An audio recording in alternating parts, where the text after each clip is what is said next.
കാസർഗോഡ് തൃക്കരിപ്പൂരിൽ പീഡനത്തിന് ഇരയായ 16-കാരി നേരിട്ടത് ഗുരുതര ലൈംഗിക ചൂഷണം.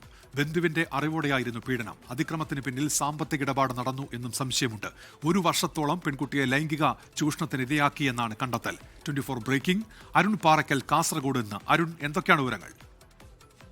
ഉന്മേഷ്, കഴിഞ്ഞ ദിവസം തൃക്കരിപ്പൂർ സ്വദേശിയായ പെൺകുട്ടി വീട്ടിൽ നിന്ന് ഇറങ്ങിപ്പോയിരുന്നു. പോലീസ് നടത്തിയ അന്വേഷണത്തിൽ ഈ 16-കാരിയെ റെയിൽവേ സ്റ്റേഷൻ സമീപത്ത് നിന്ന് കണ്ടെത്തുകയും ചെയ്തു. തുടർന്ന് പെൺകുട്ടിയെ ചോദ്യം ചെയ്തതോടെയാണ് പീഡന വിവരം പുറത്തറിയുന്നത്.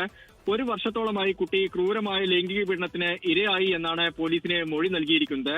വീടിന് സമീപമുള്ള 15-കാരൻ പെൺകുട്ടിയെ തുടർച്ചയായി പീഡിപ്പിച്ചിരുന്നു. അടുത്തിടെ മരിച്ച കുട്ടിയുടെ സഹോദരി ഭർത്താവാണ് 1 വർഷത്തോളമായി പെൺകുട്ടിയെ ലൈംഗിക ചൂഷണത്തിന് ഇരയാക്കിയിരിക്കുന്നത്. ഇത് കുട്ടി അന്വേഷണ സംഘത്തോട് പറഞ്ഞിട്ടുണ്ട്.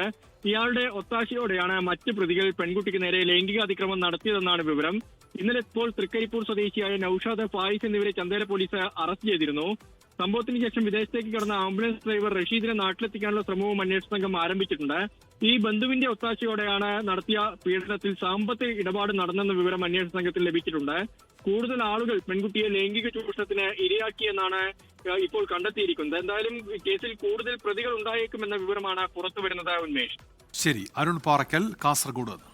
ലോകത്തെവിടെയായാലും ഏത് സമയത്തും 24 വാർത്തകളും ഓഗ്മെന്റഡ് റിയാലിറ്റി പാക്കേജുകളും എക്സ്പ്ലെയിനറുകളും വിശദമായി കാണാൻ ഞങ്ങളുടെ യൂട്യൂബ് ചാനൽ നിങ്ങൾക്ക് സബ്സ്ക്രൈബ് ചെയ്യാം.